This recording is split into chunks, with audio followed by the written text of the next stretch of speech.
Welcome back, everybody, to the first ever episode of the Johnny Goodtimes Fun Factory, not featuring my co-host, Andy Woomer, because he was too foolish to have watched the fantastic show that we're going to talk about today. Filling in for him today is going to be Josh Poytress. Josh, how are you doing today?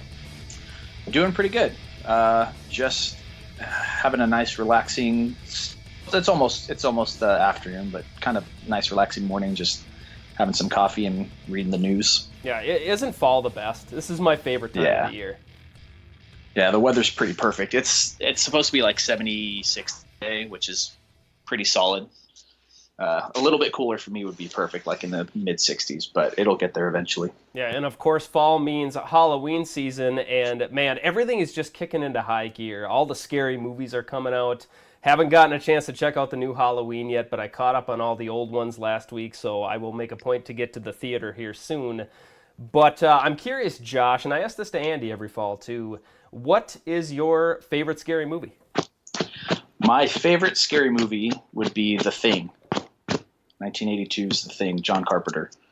I remember seeing it when I was like 14, and I was extremely grossed out at the time by all the effects and just the realistic way that they shot everything. And I was just like amazed by how good it looked for being a movie from the 80s.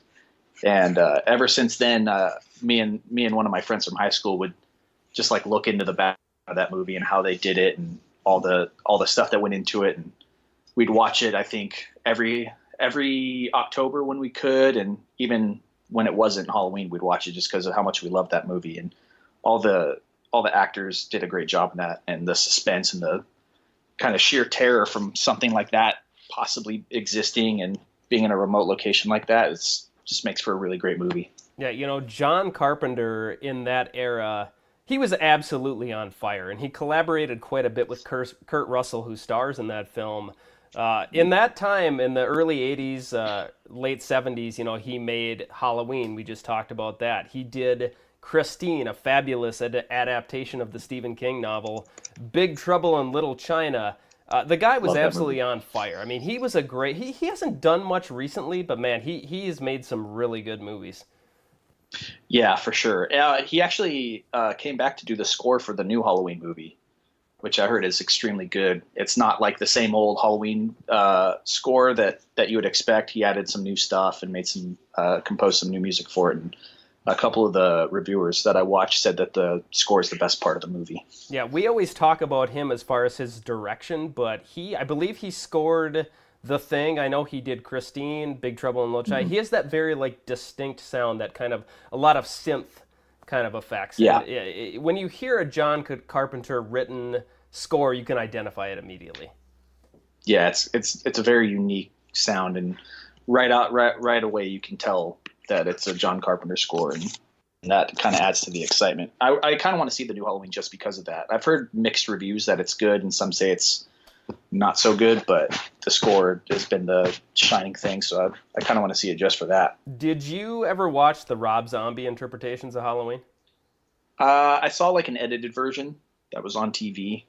I don't really have an opinion either way. It was okay, but I'm sure if I saw it in like the original form, it'd probably be a little bit better. Yeah, I never checked him out. I've never been a big fan of his movies and stuff. I think he goes more for like flashy gore. We're going to talk about that when we discuss Haunting of Hill House here, how much it's just not my kind of horror, the kind of the body horror and stuff. I kind of like more suspense and thrill. I feel like that's more of Rob Zombie's wheelhouse. I know House of 1,000 Corpses is a movie I saw, and I had a hard time finishing that one. Yeah, I feel the same way, and it's another reason why the Saw franchise kind of fell off after the first two. It just went to gross out horror stuff instead of it being actually about a story.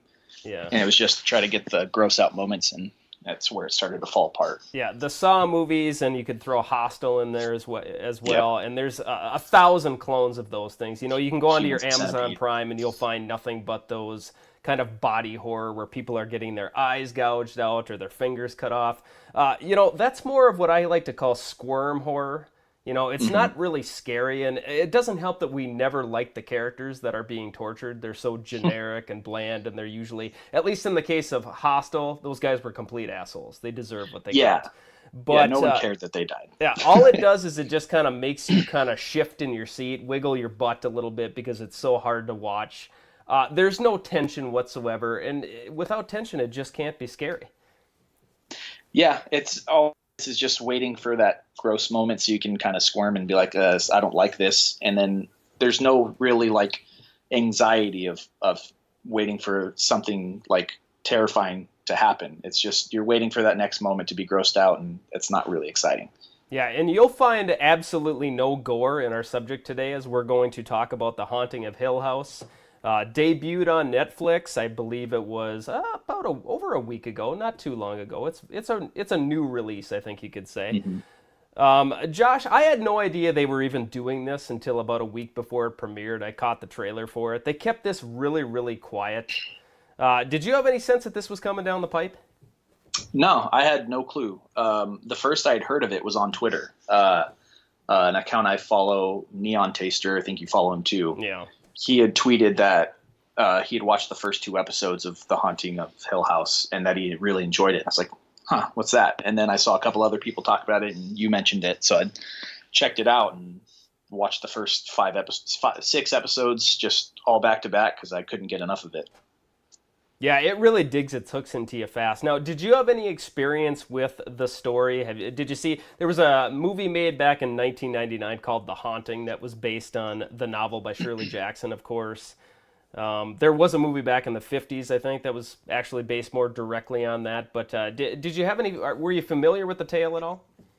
The 1999 movie, was that the one, who was in that movie? Liam Neeson and Catherine Zeta-Jones. Yeah.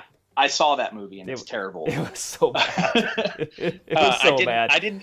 You can't even tell that that's what this is based on because it's so terrible. Like I didn't even put the two together until I read an article where they talked about it being a Shirley Jackson novel and that they had already made a movie in the 90s. And I was like, wait, that's what that was based on? Like, yeah. They're so vastly different, and the Netflix series is so far superior that you can't really even tell that the two are supposed to be the same thing. Yeah, and The Haunting, the movie that we're talking about, that was actually a more accurate adaptation of the book. I read the book back in high school. I can't really remember anything about it now. The show that we just got done watching, it bears very little resemblance. I mean, there's a house, it's creepy. They do borrow quite a few of the names from the book, but this was not a straight up adaptation of the book. But I think it would have been a mistake because, man, what they did here, Josh, with this story, this is a damn near perfect 10-episode arc. Oh, definitely. There's not like a slowdown moment in this whole 10 episodes. It's kind of just, it's quickly paced. It keeps moving. There's no real kind of fillery feel to it. Everything's leading into the next thing, and everything's setting up something later on. And the way that it's shot and edited to the constant flashbacks, it's just, it really draws you in, and you need to know what's going to happen next. Yeah, you mentioned the flashbacks. They do such a good... If you haven't seen the show, first of all, we're going to spoil the shit out of this thing, so stop listening and come back later. But the way the show is structured, there are 2 timelines running in parallel in this. You got one that's from, I would guess, like 1992, when they're kids, and then we have one in current times, where they're adults. And they're kind of... it's a non-linear show. You're going to get bits and pieces. It's kind of like they took these 2 timelines and threw them in a blender and mixed it up, and this is what came out. But it wasn't done by accident. Everything feels well plotted out. There's nothing... It doesn't feel random at all. I mean, they're dishing out information. It's kind of like putting a puzzle together, or a pair of puzzles together, if you will. And you're slowly reassembling the events in the past while watching the current events unfold. And I can't think of a better way to tell this kind of a story. Yeah, it really, some shows try this and it doesn't work as well. It can work, but it's kind of hard to get the right balance of flashbacks back to present day. But the way that they do it in the show, where, let's say, for example, one of the shots where the dad is walking through a door in the funeral home, and he opens the door and it jumps immediately into a flashback, and he sees his younger self walking down the stairs, and it's just so fluid that it works perfectly. And every flashback has some significance to what's about to happen or what just happened, so it works extremely well. Yeah, there was another good transition like that too, where there was somebody was eating an apple, and it transitioned into the past. I mean, it's so buttery smooth. And that scene that you were just talking about, Josh, where they're in the funeral home and he's walking through, that was done as a practical effect. The set for the funeral home and the set for Hill House, the interior, they were connected, and they just built like a fake hallway, and that's why it feels so natural and real, because it's not a computer effect. And our eyes are so trained at this point that we can kind of pick this computer stuff out. It feels real because it was in this case. Mm-hmm. Yeah, that I didn't know that, and that makes sense, because the way that it's shot with that door opening and it being right back into that house, you're like, wow, how did they shoot that so well? And now that I know that they were connected, it makes perfect sense. And that's a really good way to do it, instead of trying to CG some kind of transition. It makes more sense to do it in a practical way, and it works way better. Yeah, and the story was so dependent, because as we're watching along, we're slowly, the ultimate mystery of the whole show is the events that happened the night that they left Hill House back in '92. I don't know if that's the date, that we're just going to go with that. But Yeah. you're slowly piecing these. Each episode gives us a puzzle piece or two, and we're slowly assembling it as we go along. And I think if you didn't have these super smooth transitions through time, I'm not sure that would have worked nearly as well as it did. No, I feel like if it was kind of jumbled and not done to the level that it was, it would be a little confusing, and you kind of have a hard time following it. But with how well it's done, and just how it leads into the next shot, even if it's a flashback back into present day, everything works so well that it's super easy to understand, even for a show that's constantly jumping back and forth.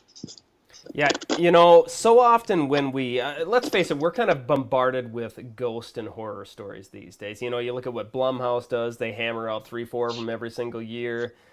But I think one of the biggest problems of contemporary horror is that, especially with like a haunted house, is we let the ghosts that possess it, as well as the house itself, kind of dominate the story.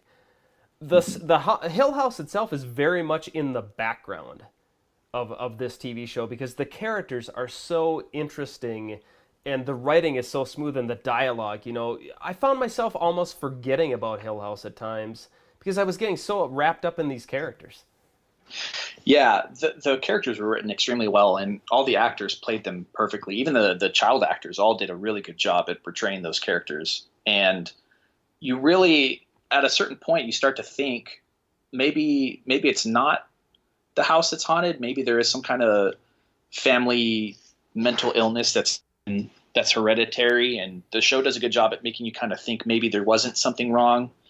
But the way that the characters are written, it really keeps you guessing, and it does a really good job of portraying the story instead of relying on ghosts and cheap scares and all that stuff. Yeah, I gotta admit, we got tons of evidence. Throughout the show, we see plenty of ghosts as we lead it up. I mean, I'm not trying to imply that Haunting of Hill House is not scary. This is a scary TV show to watch. But like you said, Josh, right up until the end, up till episode 10, I was still kind of trying to figure out if these people were insane, driven nuts by the black mold that is in the house, or if this stuff was actually happening. The show just does such a good job of kind of walking that line between, reality, and if this place, the paranormal. I mean, I was guessing up until right until the very end. Yeah, the black mold introduced in, I think that was like the 4th or 5th episode, maybe. Yeah. I can't remember. That really threw me for a loop, because I was thinking, like, the only people that are seeing stuff are the 2 little kids in the flashback, and at a point you're like, oh, it's just little kids' imagination, and then you find the black mold, and you're like, okay, well, maybe that's causing some of the issues, and in the future it seems like all of them don't believe what they saw when they were kids, so you're thinking maybe it's a mental illness thing. But up until the end, where you see everything that actually happened and what happened to their mom that night, and that really confirmed it. And it's like, wow, this did such a good job of leaving it open to interpretation right until the end, to where they're like, no, this is what really happened. It's such a good revelation instead of it being forced down your throat throughout the whole 10 episodes. Yeah, and I think that what really drives that kind of back and forth thing is the performance delivered by the mom. Because throughout there, we see her kind of, the house kind of corrupts her, and we see her mental state kind of deteriorating. And it just kind of, throughout every episode, she gets a little bit more off and a little bit more off. And she's starting to have migraines, and she's starting to snap at her children. That was turned into, I don't know what I think it's Carla Gugino, I believe, plays her. She was in Geralt's Game as well, so she's worked with Mike Flanagan, in that as well. So you could tell that worked very, very well together. But I really enjoyed the fact that she was slowly going crazy as we watched this show, but she never went like over the top with it, where she was like running around with a knife or anything like that. Because up to the very end, even when she was about to poison her children with arsenic, she still kind of delivered the performance that, hey, I love my children. This is an act of love to save you. Yeah, it didn't go the over the top route where the mom just completely loses it and is just trying to straight up murder her kids. There's a reason for her trying to do it. She gets convinced by that like flipper ghost. Yeah, Poppy Hill. Yeah, Poppy. Yeah, that the husband's going to try to take the kids away, and this house is the only place that's safe for them. So, in order for her to protect them, she needs to kill them to keep them in the house. And as it's kind of a twisted way of her showing how much she loves her kids, that she's willing to try to kill them for that reason, to try to keep them away from the outside world, which would in her mind corrupt them. But there's never any like big anger moment from her to where she snaps and tries to kill everybody. It's all kind of just like a loving way, if that makes sense. She really cares about her kids, and that comes through, and it's never a malicious kind of murder, if that makes some sense. Yeah, and Flanagan does such a good job of setting that up, because if you remember from the very first episode when he was rescuing Stephen from the house, and he's carrying him out, and he says, don't look, and as he's running away, we get just a split second of the mom in the background, and there she looks completely nuts. We don't realize at the time, but she's injured, and she's kind of like, it gives her kind of like a funny gait to her walk. And that kind of leads us to believe, well, we've seen plenty of horror movies where she's going to have an axe or a knife or a hammer or something. Yawn. We've seen this a million times before. That's not what ends up happening. And it works so good. Later on in episode 10, we see the same shot from her perspective. She's not a threat whatsoever there. She can barely walk at that point, and it's just so well done. Yeah, she's actually trying to stop them because she thinks that he's going to take the kids away. There's no knife or anything. That first shot of episode 1 where he tells them not to look and he just catches that glimpse, the way she was kind of following them from the door reminded me of Jack Nicholson in The Shining when he's chasing after Danny. Kind of had the same kind of drag in the leg walk. So it kind of flashed me back to that, where I was like, oh, okay, so she's insane and she's trying to kill everybody. That makes sense. And I thought maybe don't look because he didn't want him to see his mother like that. But that other reveal in the episode 10 where there's all those ghosts just standing around like staring at them, and they were all visible at that point instead of them being kind of in the background. He didn't want his son to see that. And the way that reveal happens is like, oh, okay, so now that whole sequence in episode 1 makes perfect sense as to why he didn't want him to look, and he got all the kids out of the house as quick as possible. Yeah, I just finished it up, I think, on Wednesday, so I've seen it for about a week now. I've had to resist the temptation to rewatch it because I want to go back and I want to see that first episode, knowing exactly what is happening. I really want to see it from that perspective. Plus, man, I got to find all these hidden ghosts in this episode. Each episode has like a dozen hidden ghosts in it. Did you catch any of them? I think I caught a couple. I looked at that link you sent me, and I went through a couple just to see if I was just seeing things or not. And I think it was in episode 3. There was one in the background, like in a garden, I think, that I thought I saw. And I was like, okay, yeah, I did see that one. There's just this random figure standing in the garden while they're talking. And I think they said there's like over 30 different hidden ghosts throughout 10 episodes, or that they found, and there could be more. But that's crazy that they're able to hide all that stuff in the background. And yeah, I've been wanting to rewatch it too, but I've got some other stuff that I needed to finish first, but I'm definitely going to give that a I have to rewatch. wonder too, Josh, like if on a subconscious level, like even if our eyes aren't catching these ghosts that are kind of stood off to the side of the frame, and you go back and you look at the screen caps, they do a fantastic job of hiding these guys. And in a lot of situations, they're on for like a split second. But I have to wonder if our brain and our eyes aren't working together to kind of pick up those things. And even on a subconscious level, if that's not kind of freaking us out, because I felt very uneasy throughout this show, even when characters were talking in like the broad daylight. Yeah, and there's just this tension that you can feel because there's something going on, but the way that I was in episode 8, where at that point, whenever there was some dialogue going on, I was like, okay, I can kind of relax a little bit. This show didn't really have a pattern of just like dropping something scary in the middle of a conversation. And then in episode 8, when they're driving the car to the house and Nell's ghost just pokes her head out and screams at the two sisters, I jumped out of my chair because that one really got me. But that was the biggest like kind of spook moment for me. But the tension and the dread of all the other episodes up to that really kind of added to that moment. It was they really do a good job at keeping that threat there in the back of your mind, even though you think this is a normal scene where it's just going to be dialogue, nothing's going to happen. Yeah, and I think a lot of that plays into how well they use the geography of Hill House. And, it's a physical set, so they were able to kind of design it as they wanted to. But the house just in general doesn't make a lot of sense. The way you see them walk around it, you see the exterior, you think you have a general idea of what the layout is going to look like. But it's so odd because like a character will be walking towards the kitchen and then they're in a statue room, but then later on you go to the same path and it's different. And I don't know if that was intentional or not, but it just gives you this general feeling of something is off here. And it really does a good job of, like, with Olivia in particular, of reflecting her mental state. Yeah. I feel like it was intentional, especially because of the reveal in episode 10 to what the red was, being like the heart of the house, and how for each person it was a different room.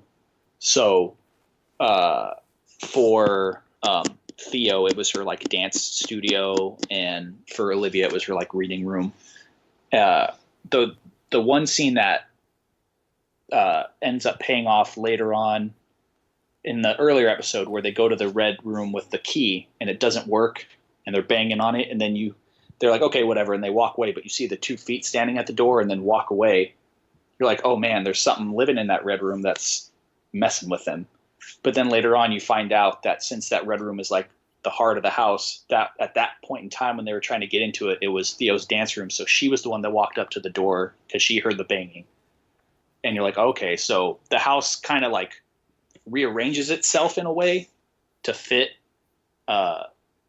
certain, I guess, like things that it's trying to get done, because the way that the house is laid out doesn't make sense when you're watching it the first time. But after that, it kind of starts to make sense because you realize that the house is this living thing, and it probably was moving itself around to try to like separate people and get in their heads. So, one thing that I've seen a lot of people, well, not a lot, but a few people complain about. First of all, there's been hardly any complaints about this show on Twitter. I've never seen anybody say anything negative about this show outside of the fact that a few people were disappointed with the final episode. The reveal that the Red Room was in fact the house's heart, stomach, whatever you want to call it, where their souls were kind of being digested, is how Nell describes it. The ghost of Nell, that is. Right. What did you think about that? I think a lot of people are so trained at this point to have that M. Night Shyamalan level twist that kind of a lesser reveal, which is what this is. This was more of a tame reveal, I thought. I still thought it was interesting. Not every movie has to have like a gotcha moment, and I thought this paid off very, very well. Yeah, after I watched it and finished the show, at first I was like, okay, that was all right. Like the ending was decent, and the rest of the show up to that was fantastic, but the ending was okay. But after I sat on it and really mulled it over, I was like, okay, that worked really well for the show because there wasn't this big twist that most people come to expect. It was just, this is what it is. This is what's been going on for all these years, and now they found a way to kind of get out, and it really works well for what the show was. Instead of expecting to be this big grand kind of reveal, it does a good job at keeping it kind of small and contained and not being over the top. Yeah, I will agree to a certain degree that the finale for me was the weakest episode, but that's because the rest of the ones were so good. 5 and 6 in particular, which this whole narrative kind of hinges on. I don't know if I can think off the top of my head 2 episodes of TV that are better than that. And I've watched a lot of TV, but 5 and 6, holy shit, man, that redefined television, at least in this genre for me. Mm-hmm. It's definitely the best Netflix show they've ever done. Just perfectly paced 10 episodes with that middle 5 and 6 just really hammering it in and really getting its hooks into you. I can't think of anything. The only shows that I know had somewhat of a gigantic back-to-back episodes, probably Breaking Bad at some point for me, Game of Thrones, like Red Wedding type stuff like that. But yeah, for it to be Netflix to be able to do something that well is pretty great. Yeah, and those are 2 amazing franchises that you just brought up, Josh. And I honestly believe the 10 episodes I watched of Hill House, they're on the same level. I mean, this is what I wish every scary movie, and I get that this is a series and you can't really compare the 2 because Flanagan has 10 hours to work with rather than 2. But This is the kind of horror that I want. I like the psychological side of it. I was freaked out the entire 10 episode run. Oh yeah, same. I think it was about 1 a.m. when I got to episode 5, and I was just sitting in my room watching it, lights off at 1 a.m. and just getting freaked out enough to where I had to go turn the lights on because it's like I can't take this. Like I've always had trouble with the psychological horror movies. The good ones anyways, watching those because it really gets to me. And so sitting in a dark room at 1 a.m. watching that, I kind of freaked myself out because of how good the show was at doing it. And it's been a while since I've seen anything that could have that kind of effect. And that's what really stood out to me. Yeah, like you, I watched episode 5 late in the evening. So, I mean, it's probably like 1 o'clock when I wrapped it up. And for those that haven't seen it, well, you shouldn't be listening at this point, but everybody that has seen it knows that is, I think it's the biggest gut punch of the entire franchise is what happens to Nell, the revelation of what happens to her. That the lead up to her hanging herself, probably a 20-minute segment, is just so heartbreaking as she dances throughout. She thinks she's dancing with her dead husband, and every shot that they show where she's just sadly dancing throughout Hill House, which is decrepit at this point, it's just absolutely heartbreaking. And when that episode shut down, it's revealed that she's the broke neck lady the whole time. Credits roll, and I just dropped the controller. I'm like, Jesus, how am I supposed to sleep after that? Yeah, that whole first 4 episodes set up to where when Nell's a kid, she keeps seeing this crooked neck or broke neck lady showing up and freaking her out, and you're just like, okay, so somebody in the house killed themselves in the past and they're haunting this little girl and it's really messing her up. And then that reveal to where it ends up being her, because when she comes back to the house and sees all of her family and her dead husband, and just that shot where it's showing everything lit up and her super happy dancing with her dead husband. And then it just immediately cuts to showing her dancing by herself in that old broken down, decrepit house. It's just like, oh no, something bad is just going to happen. And then it does. And it's gut wrenching. It was extremely like depressing to see that happen, especially because for me, Nell was probably my favorite character up to that point. She was kind of like the shining light in all of their all the grown up families kind of circle, she was the one that was always being positive, and she tried to bring everybody together, and it didn't end up working. And then that happens. It's just like, man, it was such a depressing scene, but it works so well. Yeah, I really expected when we first saw the Broke Neck Lady, like you said, she sprinkled in throughout the first 4 episodes quite a few times. I really expected it to be the ghost of the mom, which would have been so disappointing because that's another thing that we've seen. It's a cliche. We've seen the mom going nuts over the first 4 episodes. It would only make sense that she hung herself, and that's what Hugh discovered that night. I'm so glad they didn't go that route because this was so much better. And like you, Josh, I absolutely loved the character of Nell. And even after her death, we found out just what a shining light she was. When she wrote a Christmas letter, she didn't ask for things for herself. She asked for things for her brothers and sisters.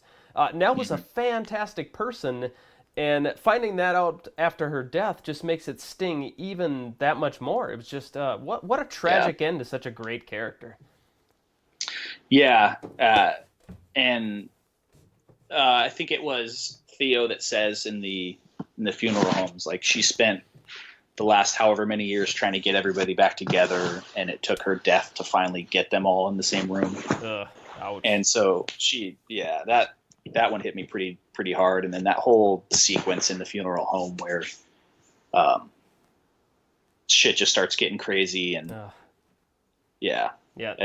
you're talking about episode 6, which, episode 5 was ultimately my favorite, but the consensus on social media is that 6 is the best, and I have absolutely no problem seeing it from that perspective. Man, talk about having to, just when you start to recover from episode 5, they hit you with that. And God damn, that's almost a perfect episode of television. It's just the way the camera moves around, the shots are super long, they're switching child actors in for adult actors, and it just all so seamless. It's like like an exercise in filmmaking that episode was. Mm-hmm. Yeah, I feel like those 2 episodes back to back should be shown to like film school students in college. Just be like, this is what you should do if you're thinking of making anything really, because it wouldn't apply to just horror stuff, but just the way that it's executed could be used in so many different genres. Yeah. Episode 6 was so unsettling. They're just standing around having conversations, and then they're arguing, and the camera pans around, and there's the Broke Neck Lady. There's not like any haunting musical score. There's no indication, and it's just so random, and that's what makes it so creepy. The randomness of it. You could just see her. It gets you so off kilter, and you're just you realize that the show is willing to pop her in whenever and wherever it wants to. It's not going to give you a heads up. It's not going to give you a musical stinger. She can be anywhere, and you're just off balance the entire episode. Yeah, that's one of the things that I really appreciated, was that there was no loud sting to indicate you need to be scared right now. It's just unsettling enough just to see it.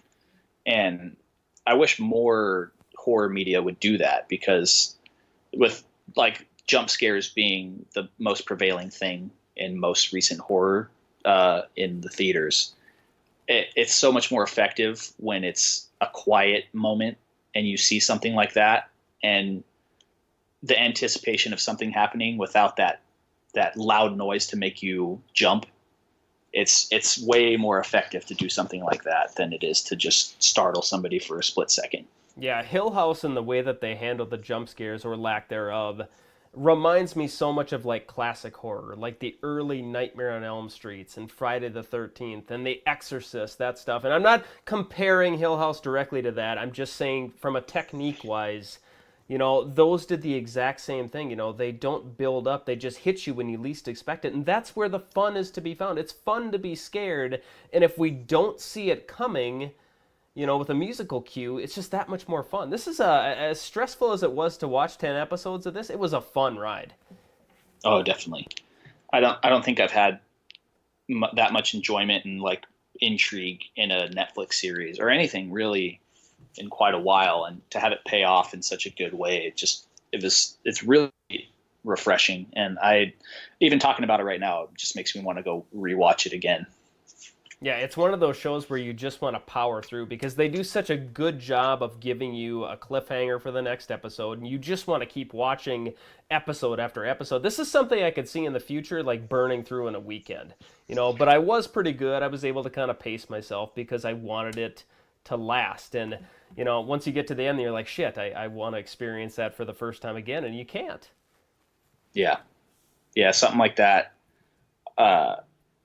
I feel like the impact won't be as good on the second viewing, but you'll understand a little bit more, and you'll see things in the first half of the season that you probably didn't catch because you know what's going to happen. So it's something that you don't need to see it again for it to really have the impact on you. But if you watch it a second time, I have a feeling that you'll understand it and appreciate it even more. Yeah, I saw a YouTube video reviewing it the other day too, and they brought up a really good point that hasn't been discussed enough. Haunting of Hill House is relatively free of social commentary. There's nothing here political. It's just a straight up ghost story, and it focuses on the Crane family. It's not branching off into pop culture or any of that type of stuff. And, that was just so nice to sit down and have something that doesn't preach at me or lecture me or tell me how I'm supposed to vote in a couple weeks. We just don't get that kind of stuff anymore. Yeah, and there were plenty of opportunities for them to try to push something in there with the flash forwards to present day with I'm sure there's countless ways they could have tried to force something in, but they were more concerned with telling a good story and leaving out all that nonsense to just stick to the story. This is the story you want to tell, and that's it. There's no underlying message. There's no anything we're trying to force down your throat. It's just, this is the show we wanted to make, and here it is. Yeah, you take a look at how they handled Theodora's sexuality. In this show, she is a lesbian, but they don't make a big deal out of it. It's not, it doesn't define who she is. She's defined by other characteristics. That's not alone. It's not like an issue. There's nobody that's offended by it. Although there was a great sequence at the wedding when Shirley finds out. That was but it was played more for comedic purposes. But they didn't knock you over the head. It wasn't like, say, hey, look at that lesbian. Look at how acceptable she is. You have to accept her because newsflash, it's 2018. We already accept everybody. It's not that big a deal. Yeah. You don't need to turn that into a political talking point. So props to Flanagan for resisting the temptation to do that. Yep. It did a very good job at just sticking to the story you wanted to tell and leaving out. I'm sure that was his pitch, was just, I want to tell this story. I want to make this show, and that's it. I don't want to try to cram anything else in there. And I hope that's what he said, because he did such a great job with this that he made sure not to kind of muddy the waters with anything like that. Yeah, man. And it goes either way. If there was some kind of gun message in there or something, I would still be annoyed. I just want to enjoy media for what it is and not have any sort of messages really shoved in my face. Yeah, political talking points. That's already driven me off of social media for the most part. I do not want to get that in my TV shows. I don't want it in my music. I don't want it in my movies. I don't want it in my video games. That's escapism for me, guys. Just leave it out. We get enough of that on the internet. Yeah, wow. Just what a great show, man. Yeah, I think real quick, one of my favorite kind of reveal moments is when Steve and his dad are driving in the car to go get Luke from the house in the 9th episode. And Steve is convinced that it's just a mental illness and Luke's going to go kill himself, just like Nell did the mom. And his dad brings up the book that he wrote and tells him that he did see a ghost. And then it's revealed that the guy who was fixing the clock and all those flashbacks when they were renovating the house, that guy was never hired. He was never actually there. It was a ghost. And Steve had seen him the whole time and didn't realize it and just figured it was one of the people. And just that, you can see it in the actor who plays Steve's performance, that it clicks in his head holy shit. I guess I was seeing all this stuff and it's not a mental thing that's hereditary. And then that drive for him after he realizes what's going on to go in there and he's got to save his brother. And that last part of episode 9 was almost as strong as 5 and 6. And that scene for me was probably one of the bigger standout scenes, because it was so kind of like reserved in the way that he explains to him what he saw, but the impact it had on him was so big. Yeah, and I got to confess, Josh, I had not noticed the clock guy up to that point. I don't know how I missed him. Did you pick up on him before that? I saw him once before, when they first started renovating, or showing all the people coming in to renovate, when they were dealing with the black mold. I noticed him, but I didn't really think about it, because you see all the other people and all the other people trying to fix up the house. So you don't really pay attention to that guy. You just see him like, oh, it's an old timey looking guy fixing a clock. Yeah, and now I'm starting to wonder, I mean, were all those other people ghosts?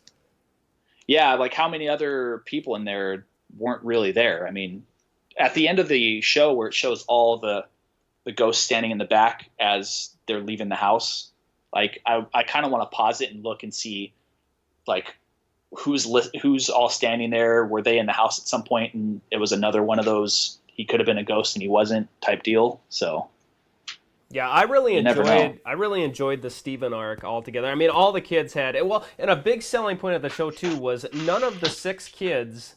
Was there 6? 1, 2, 3. There's 5. 5 of them. Wasn't 5, there? yeah. Yeah. So there was 5 kids, and each one felt unique and different. You had Luke, the drug addict. You had Nell, suffering from depression. You had Theodora, who had the touch or whatever it was, trying to isolate herself emotionally. Shirley's the control freak, and then you've got Steven, the skeptic, who has talked himself into believing that none of this is real, none of it happened, despite the fact that he's profiting quite heavily off of the Hill House. He wrote this book, right, and he stands up in front of everybody and he delivers a line of bullshit. And the scene where Nell calls him out on that, man, that was a great sequence. Yeah, that was awesome. That was done really well as well. And of course, when we first see Nell the ghost at the end of episode 1, I don't know if you caught this, she was wearing the exact same outfit she did when she showed up at his book signing. Yeah, I didn't catch that at all. That's crazy, because it was later that day that she went back to the house after she had confronted him. So yeah, now I'm talking about the end of episode 1 here. Did you pick up that she was a ghost when she was standing in the corner? No. Yeah, I don't think so. Yeah, not at first. But I thought it was very odd the way that she was just kind of standing there and she didn't really react. And I'm like, what's going on? This seems a little bit off here. But yeah, man, that right there, when that happened, I'm like, holy shit, buckle up, we are in for a ride with this show, and it was just so good. Yeah, because I mean, he sees Luke leaving his house because he broke in, and then he just sees Nell standing there, and I'm just like, oh man, like, did she come with him or is she staying with him? I was confused, and then the reveal, I was just like, holy shit. And, that's another thing that Flanagan does super well with this, too, is, at that point, Luke, he's coming down the stairs. It appears that he's high as a kite, and you're thinking, this guy is just a gigantic loser. He's a leech. He's stealing his brother's camera and his iPad. I'm not going to lie, I hate Luke at this point.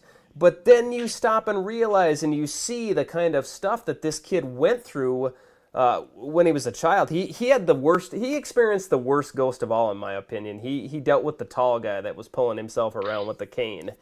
That guy creeped me out. Who wouldn't be a drug addict if you saw that when you were 7 years old? Oh yeah, and then getting sent down the dumbwaiter into the basement, and that zombie thing crawling at him.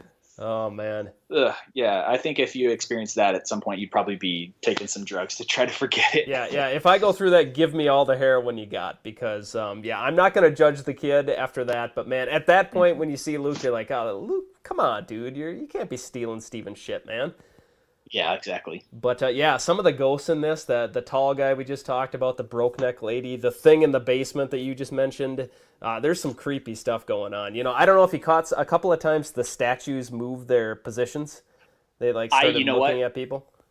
I thought I saw that, because there's certain scenes where you see the statues and they walk into a room and they walk out, and I could have sworn they were looking the other way. They are, but I didn't want to rewind it and like check. But I was just like, I have a feeling that that's what's going on, because I could have sworn they were just facing the other direction. But yeah, they definitely were.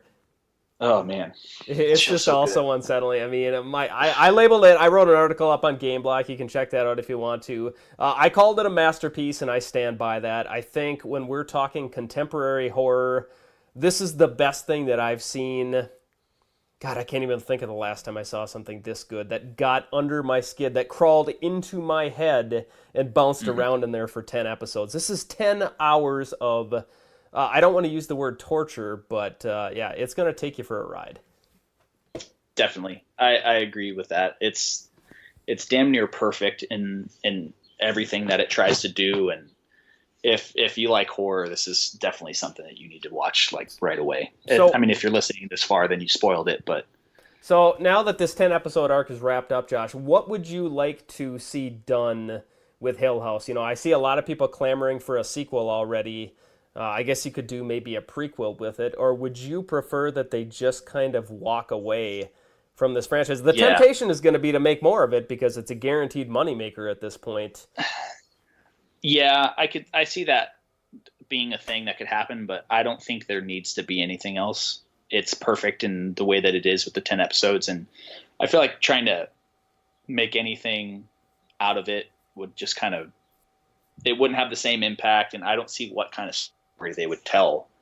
I mean, they're all fine now. The dad stayed back to die with in the house to stay with the wife and Nell, and even if they did a prequel, I'm not sure exactly who they would follow. I guess maybe some of the other ghosts that were in the house, but that wouldn't.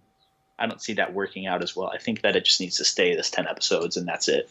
Yeah, I know Flanagan mentioned that he filmed they were going to originally open each episode up with a history of Hill House kind of sequence, which would explore the construction of it, the people that maybe we'd get a backstory on the clock guy, that kind of stuff. Poppy Hill, William Hill, the guy that walled himself up in the basement.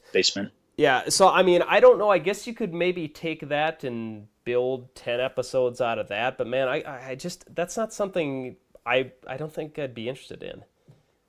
No, I don't think it would have the same impact, and I don't see there being, I mean, just based off all the stuff that was in the show with regards to like what ghosts live in that house, I don't know what story they could tell that would be as impactful or as good as this one. Well, and don't you think that a lot of the fun of this series was kind of not knowing what the house was about? Yeah. Like, I don't need to have like if it turns out that Hill House is built on like a graveyard or Indian something, burial ground. I'm done. I'm just walking away. I'm gonna delete it forever off. I'll probably get rid of my Netflix if that's the case. We've seen that 1,000 times before. That's in Scooby-Doo episodes, for God's sake. Give us something more than that. I don't want to know why Hill House is the way it is. I just like the fact that it is the way it is. Just let it be. Just let it be. It's okay for something just to be naturally evil. It doesn't have to have a explanation behind it. Yep, that's what I was going to say.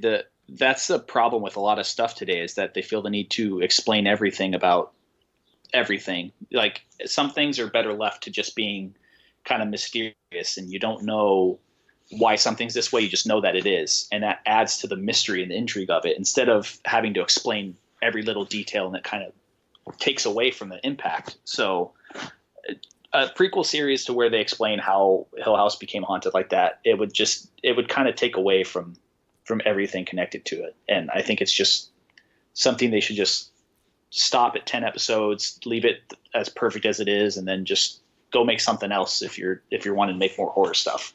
Yeah, I totally agree. And you mentioned the Saw films earlier and how the first two were okay. I think a big part of the reason the Saw films fell apart is because they felt the need to explain every single event, every single thing. Mm-hmm. Oh, what drove Jigsaw to be like this? You know, what was Jigsaw like when he was 12 years old? It's like, who gives a shit? It doesn't matter, and it ruins the story that you've already done. I kind of liked what you already did, and you know, you had to flush it down the toilet and then hand me this. Yep, that was another thing actually about Halloween. I think was it one of the Rob Zombie Halloweens to kind of like explain why Michael Myers is the way he is, or one of the at some point they did that.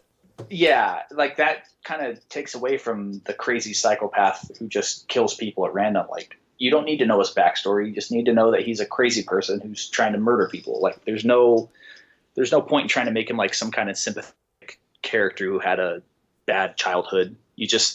He's there, he's trying to kill people, and you get to see the people try to stop him. Like, that's the point. There's no reason. Yeah, Michael Myers is no more terrifying than he is in the first episode, because he's just some random mental patient. You know, you knew that he killed somebody when he was a kid. He murdered his sister. And just the randomness of it, the not knowing, because our brains naturally try to fill in the blanks using our own imagination. Nothing that appears on the screen is going to be more scary than what we can come up with in our own heads. Just go with that. I'm pleading with you guys. Just walk away from Hill House. Just walk away. I know everybody loved it, but just let it go, man. Yeah. It doesn't need a sequel or a prequel. It needs to just stay the way it is. Let it be the perfect 10 episodes and just leave it at that. Yeah, and it was great. And if you're looking for more stuff similar to Hill House, if you absolutely loved it as much as Josh and I did, I would definitely recommend Flanagan's other stuff. And I'm talking about Gerald's Game. I'm talking about Hush. Those are both available on Netflix. And, man, the criminally underappreciated Oculus, man, that's one of my favorite scary movies of the last decade. Yeah, that one does a really good job at jumping back and forth, too. That's something that I would compare this to as far as the level of flashbacks and flash forwards done correctly. I think it's better in Hill House, but Oculus is also a really, really good movie. Yeah, you could take a look at Oculus as kind of being like a first draft of Hill House in a lot of ways, because, it's got the scary object. I'm not going to spoil that for you, but it's got a scary object, and the focus is once again on tension and characters. And God, I might watch Oculus again tonight. That's such a perfect movie. Mm-hmm. So good. Another one I would recommend, Josh, I don't know if you've seen this, is Stephen King's Rose Red. It was a mini-series in the early 2000s.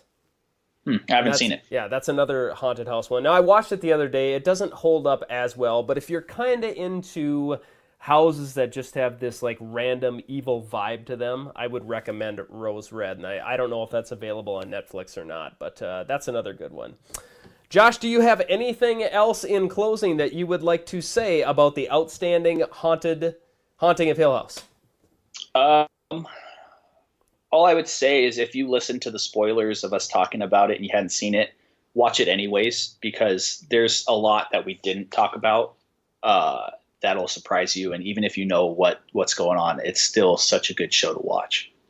Yeah, if you're doing a disservice to yourself if you skip this, even if you don't necessarily appreciate the horror genre. This is much more character driven. You're not going to see anybody get their fingernails pulled out in this show. I mean, there's going to be a little bit of gore, but it's kept to an absolute minimum. It's really going to mess with your head. So if you're turned off by traditional horror, I would at least give the first episode a try and see what you think. This is a fantastic show, and I agree with you, Josh. This is the best show Netflix has done, at least in 2018. Yeah, definitely. So, all right. Well, we appreciate you listening, and check us out soon.